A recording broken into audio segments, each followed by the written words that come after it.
have as opposed to allegations to show to the American public that would merit an actual impeachment inquiry of Joe Biden and prove that today isn't just about some of you I don't know. successfully bullied Speaker McCarthy for the sake of enacting political revenge.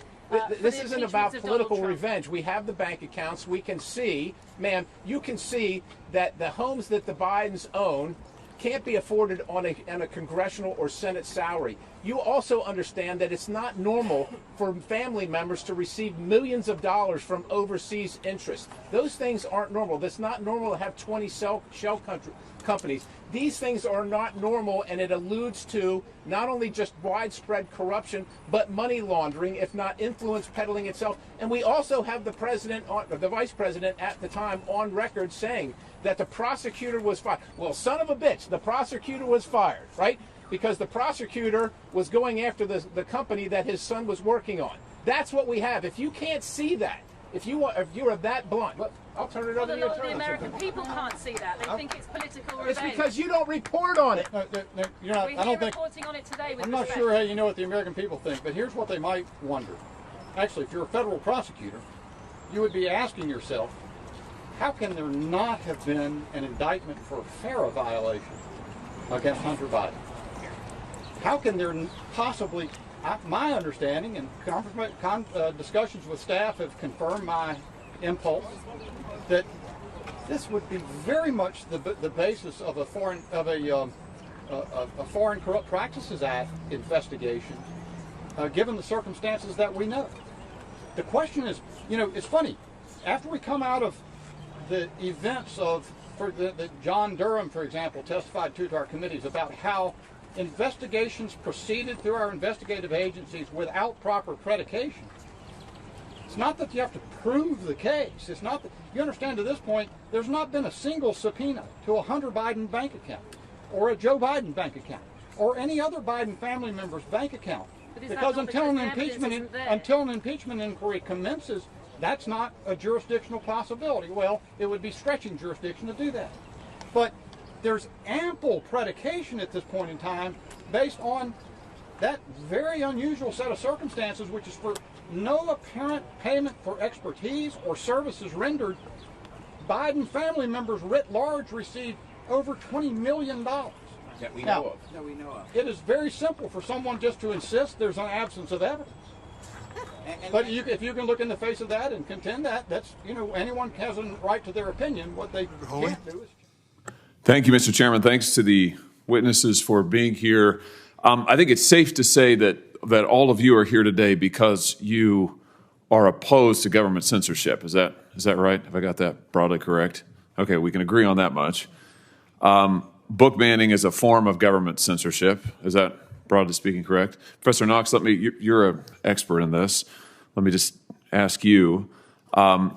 Book banning is a problem under the First Amendment because it's the government telling private individuals, authors, what have you, what they can and cannot write, telling the public what they can and cannot read. Is that, broadly speaking, correct?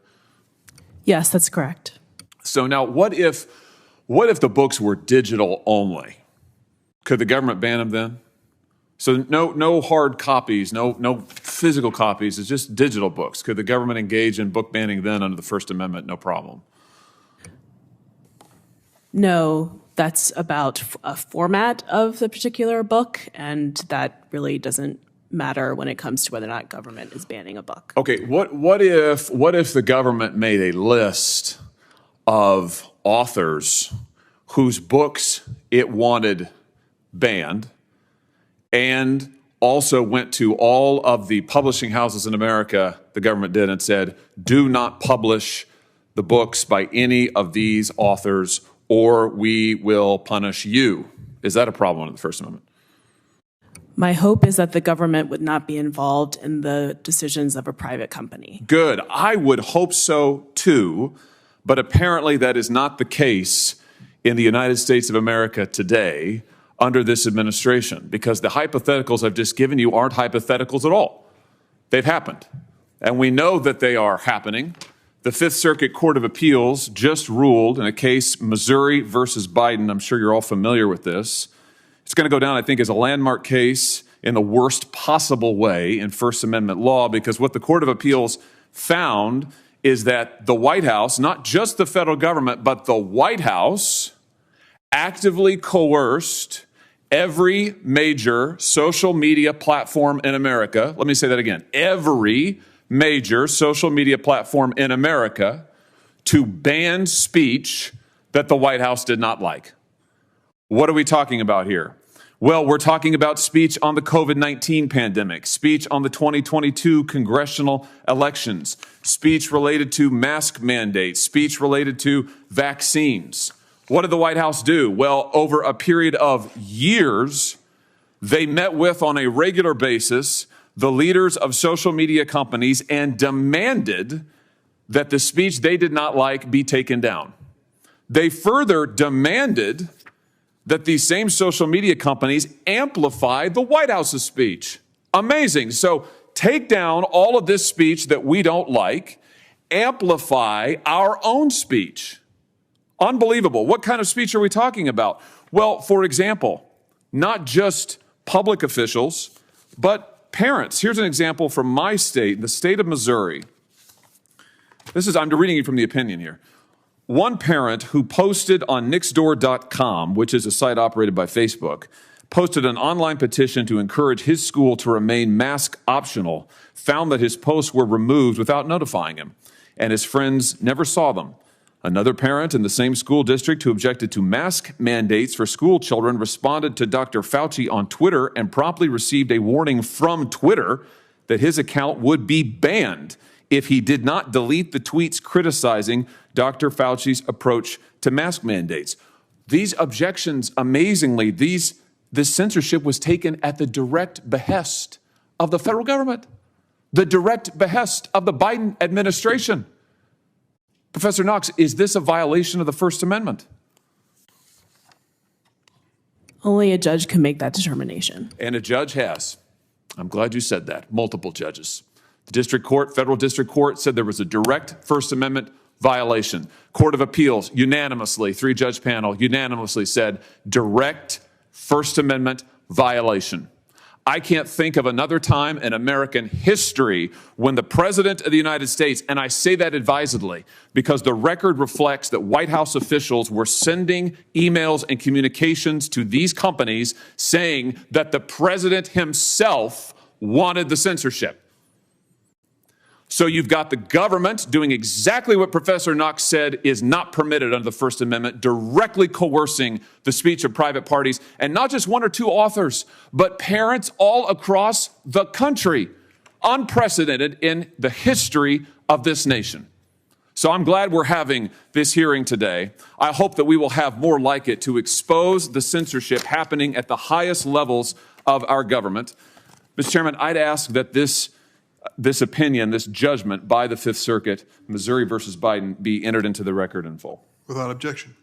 I will. North Carolina, Ms. Fox for 5 minutes.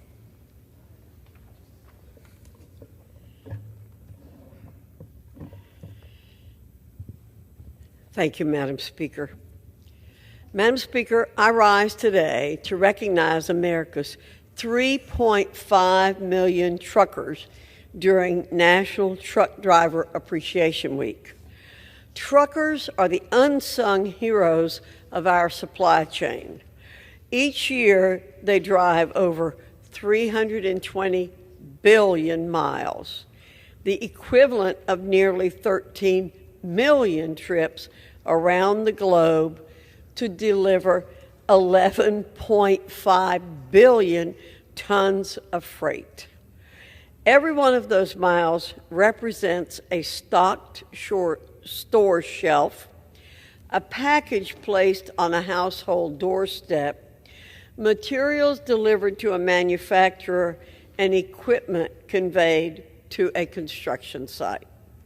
I'm proud of America's dedicated truckers, including the 66,830 professional drivers in North Carolina. Today, 23 North Carolinians from the trucking industry are on Capitol Hill sharing their stories. Additionally, a North Carolina driver with over 2 million accident-free miles, is demonstrating a simulator to staffers and my colleagues to share the perspectives of truckers. I look forward to thanking these individuals in person for the work they do.